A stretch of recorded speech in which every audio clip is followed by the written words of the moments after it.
Assalamualaikum warahmatullahi wabarakatuh. Perkenalkan, nama saya Sapirman, mahasiswa Magister Manajemen Fakultas Ekonomi dan Bisnis Universitas Padjadjaran, jurusan Manajemen Strategik NPM 1208 2020 0526, akan mempresentasikan analisa persaingan industri ketenagalistrikan di PLN melalui analisa dari Five Forces dari Porters dan juga +1 dari Hunger and Whelan. Ini outline-nya, ada introduction, kemudian Porters 5 and +1 Forces, dan juga recommendation. PLN sebagai salah satu BUMN yang dimiliki oleh pemerintah Republik Indonesia yang bergerak di ketenagalistrikan, memiliki sejarah panjang, bermula pada 27 Oktober 1945, di mana Presiden Soekarno membentuk Jabatan Listrik dan Gas yang berada di bawah Departemen Pekerjaan Umum dan Tenaga untuk mengelola pembangkit listrik yang dimiliki saat itu dengan kapasitas total 157,5 MW. Perusahaan berkembang melewati beberapa fase perubahan bentuk hingga pada tahun 1994 sesuai dengan PP nomor 23 tahun 1994 menjadi perusahaan perseroan terbatas, PT PLN Persero, perusahaan listrik negara atau disingkat PT PLN Persero berdasarkan Akta 169 tanggal 30 Juli 1994 dari Sucipto sebagai notaris. Adapun line bisnis dari PLN yang pertama itu dari pembangkit, kemudian transmisi, distribusi, dan bisnis lain yang terkait dengan tenaga listrik. Jumlah tenaga kerja sampai dengan saat ini yaitu 44.299 PLN Holding dan 9.086 anak perusahaan. Bisnis kelistrikan dari hulu ke hilir dimulai dari pembangkit atau generation, terus masuk ke transformation, trafo, kemudian masuk ke transmisi, kemudian masuk ke pelanggan. Pelanggan ada industri, kemudian pelanggan juga ada rumah tangga. Nah, untuk rumah tangga ini jaringan listrik atau tegangan listrik diturunkan menjadi 20 kV. Lalu jaringan 20 kV atau sering kita sebut dengan distribusi. Nah, kita masuk ke Porters 5 Forces model +1 dari Hunger and Whelan. Jadi untuk menganalisa persaingan lingkungan eksternal, yang pertama ada forces untuk recovery among existing competition, kemudian ada threat of new entrants, kemudian regaining power of buyer, terus kemudian threat of substitute product or services, kemudian bargaining power of supplier, dan yang terakhir ini dari tambahan dari Hunger and Whelan yaitu relative power of other stakeholder. Kita bahas satu persatu. Yang pertama terkait dengan threat of new entrants. Salah satu yang bisa kita lakukan untuk menganalisa dari sisi threat of for the new entrants yaitu skala ekonomi. Nah, skala ekonomi bisnis kelistrikan di Indonesia itu memang fully regulated, artinya harga diatur oleh pemerintah melalui peraturan Kementerian ISDM atau tarif tenaga listrik, di mana harga input normal akan lebih besar daripada tarif tenaga listrik itu sendiri. Hal ini menguntungkan PLN sebagai pemain lama dengan menguasai daya terpasang pembangkit 63.336 MW dan 70% pembangkit sendiri dan pembeli tunggal pembangkit swasta, maka akan menyulitkan pemain baru untuk masuk. Untuk skala ekonomi ini, forces bagi pendatang baru itu adalah tinggi. Kemudian untuk produk differentiation, ya meski secara produk listrik tidak ada diferensiasi, namun dengan banyaknya golongan tarif, mulai dari rumah tangga, bisnis, kemudian industri, dan PLN itu melayani semuanya, sehingga PLN memiliki keunggulan dari diferensiasi produk berdasarkan segmentasi pelanggan. Nah, golongan tarif dari PLN yang pertama ada pelayanan sosial, kemudian rumah tangga, bisnis, industri, kantor pemerintahan dan PJU, dan traksi serta curah. Untuk capital requirement di sini tinggi. Kenapa? Karena industri atau bisnis ketenagalistrikan membutuhkan modal yang sangat besar. Misalnya untuk investasi pembangkit listrik berbahan bakar batu bara dengan kapasitas 300 sampai 600 megawatt itu membutuhkan investasi sekitar 5 sampai 8 triliun. Jadi untuk capital requirement forces bagi pendatang baru sangat tinggi.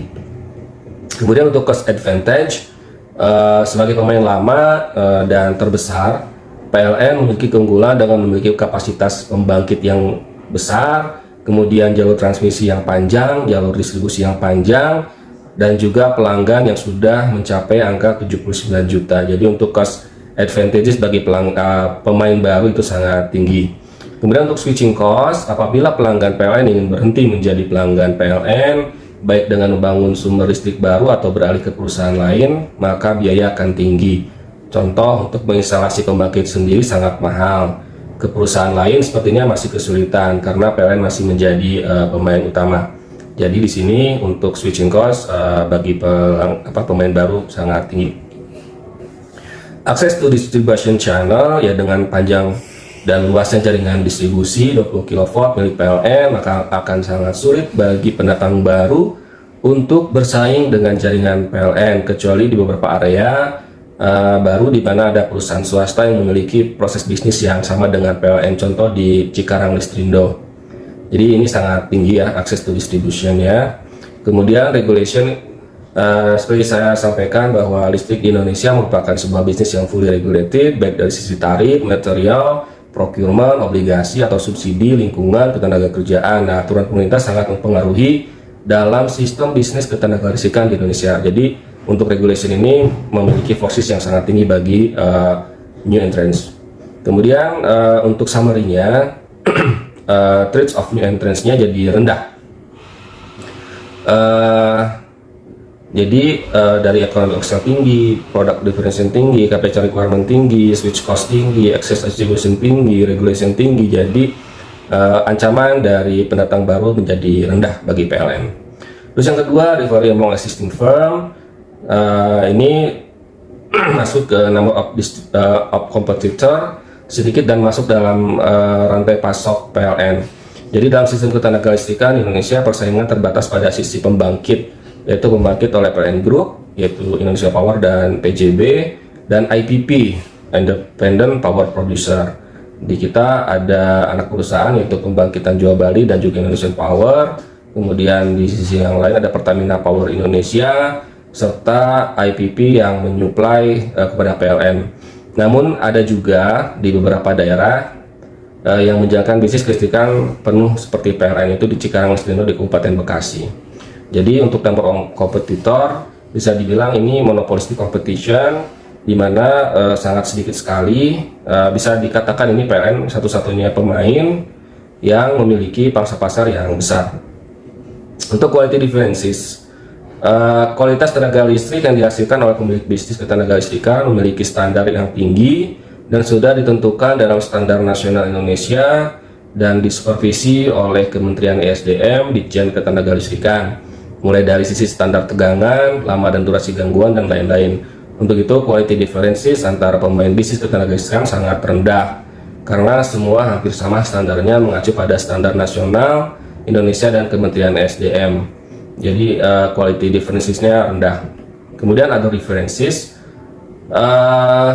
PLN merupakan pemain lama dan memiliki infrastruktur ketenagalistrikan dari hulu ke hilir di seluruh wilayah Indonesia. Jadi PLN menguasai 70% kapasitas pembangkit, dan swasta dan sewa sekitar 30%. Dan itu pun menjadi bagian dari supply chain di PLN. Kemudian dari sisi jaringan, transmisi, dan distribusi, PLN masih menjadi satu-satunya pemain, kecuali di lokasi tertentu seperti Cikarang Listrindo mereka memiliki jaringan sendiri. Nah, untuk summary-nya, competition levelnya rendah. Kemudian trade of the substitute product, pertama perubahan lifestyle itu rendah. Kenapa? Eco lifestyle menjadi hal yang perlu mendapatkan perhatian, di mana mereka menggunakan atau masyarakat menggunakan produk-produk yang hemat energi meskipun mahal.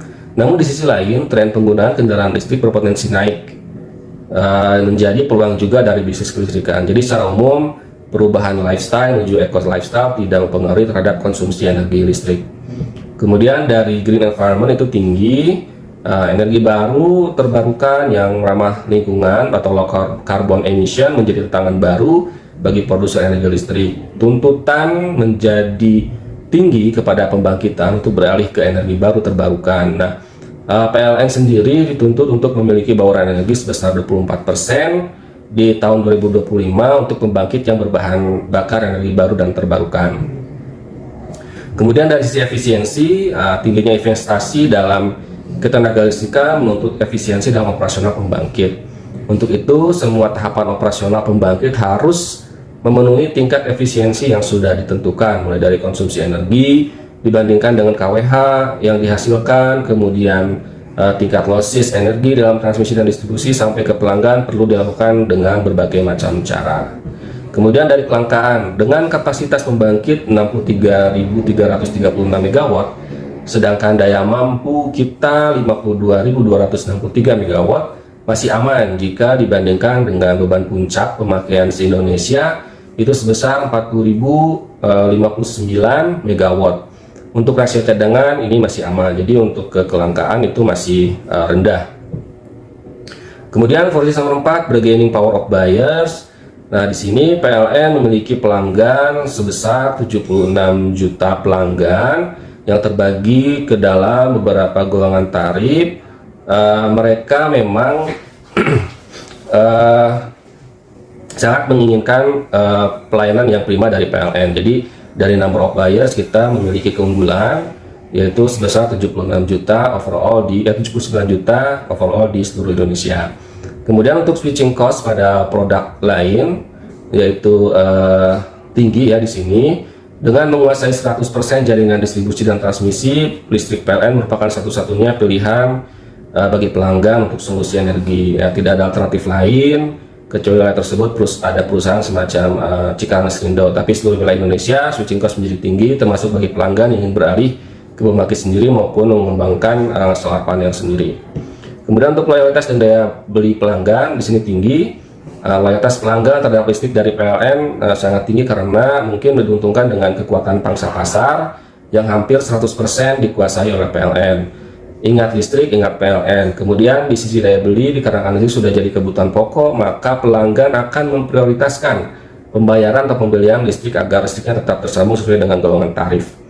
Nah, untuk kemampuan melakukan integrasi vertikal dari sisi ini PLN mungkin rendah, karena kenapa kita tidak melakukan integrasi vertikal atau horizontal terhadap supplier. Ini karena investasinya mahal dan kita juga akan fokus pada utility milik sendiri. Kemudian untuk pengetahuan dan akses terhadap informasi, PLN memiliki 2 channel yang sekarang itu lebih ke digital channel. Yang pertama dari website, dan juga ada New PLN Mobile, itu aplikasi tentang PLN yang bisa di-download di mobile gadget. Kemudian juga ada kontak center 123. Nah, summary-nya, bargaining power of buyers menjadi rendah ya, seperti itu. Selanjutnya force nomor 5, yaitu bargaining power of supplier. Apakah pemasok didominasi oleh sejumlah kecil perusahaan? Ini sedang. Kenapa? Jadi IPP memiliki peran sebagai kompetitor sekaligus pemasok bagi PLN. Mereka memegang 30% porsi kapasitas pembangkit pendukung PLN untuk memenuhi kebutuhan pelanggan. Jumlah IPP yang menyuplai PLN sebesar 328 unit. Untuk suplai energi primer seperti batu bara, hanya sedikit perusahaan yang memiliki kemampuan seperti Pertamina, PGN, dan Adaro, dan lain-lain. Highly differentiated product, batu bara, minyak, gas merupakan produk yang sangat unik sehingga PLN tidak bisa mengganti dengan yang lain. Kemudian apabila IPP menjadi supplier pun uniknya juga sangat tinggi dan hanya bisa digantikan dengan listrik produk pembangkit sendiri. Kemudian supplier tidak terancam oleh produk substitusi, no, tidak terancam karena pembangkit IPP dan juga supplier energi primer memiliki kekuatan dan tidak terancam dengan produk substitusi karena produknya sangat unik, yaitu tenaga listrik dan juga batu bara, gas, BBM, panas bumi, dan lain-lain.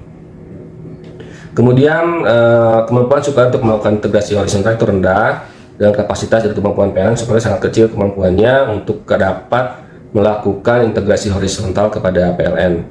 Perusahaan adalah pelanggan penting bagi supplier, iya ataupun tinggi. Di sini PLN merupakan pelanggan penting bagi supplier karena kalau tanpa PLN mereka tidak bisa memasarkan produknya.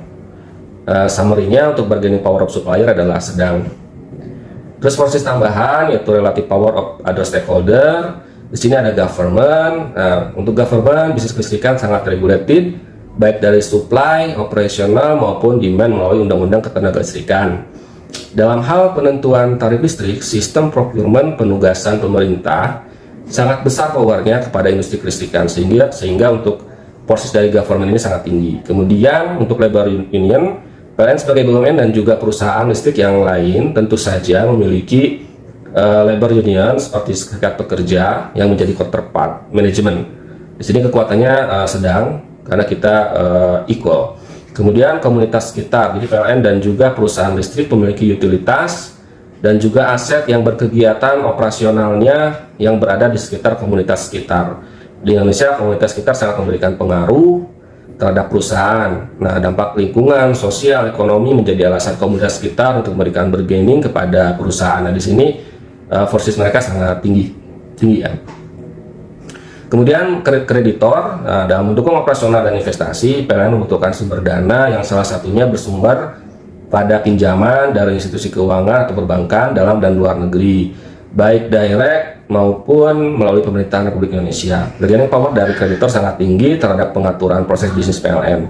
Kemudian shareholders, pemerintah selaku pemegang saham 100% tentu saja memberikan pengaruh dan daya tawar yang tinggi terhadap PLN. Kesimpulannya untuk relative power of other itu tinggi, of other stakeholder. Selanjutnya kita masuk ke summary and scoring. Untuk versus pertama yaitu treat of new entrance itu skornya 0,4, kemudian rivalry among existing 0,2, kemudian treat of substitute product or services itu ada 0,3, kemudian bargaining power of buyers itu 0,8, bargaining power of suppliers 0,6, dan terakhir relative power of other stakeholders itu ada nilai skornya 1 sehingga totalnya 3,3. Nah, 3,3 ini berada di ambang batas 3. Ini menandakan PLN mampu untuk menjaga daya saingnya seperti itu. Nah, untuk rekomendasinya apa yang harus dilakukan PLN dengan keuntungan posisi PLN sebagai BUMN dengan dukungan pemerintah, PLN harus bisa mempertahankan itu. Namun jangan lupa untuk yang pertama peningkatan pelayanan kepada pelanggan secara berkesinambungan, harus customer fokus. Kemudian peningkatan bauran energi terbaru dan terbarukan, kemudian government and supplier relation harus ditingkatkan untuk meningkatkan hubungan antara government dan supplier serta mempersiapkan inovasi untuk ikut mengembangkan infrastruktur kendaraan listrik ke depannya. Baik, mungkin itu saja uraian dari analisa persaingan lingkungan eksternal dari sisi PLN atau bisnis tenaga kelistrikan melalui 5 forces dari Porter dan 1 dari Whelan and Hanger. Terima kasih. Assalamualaikum warahmatullahi wabarakatuh.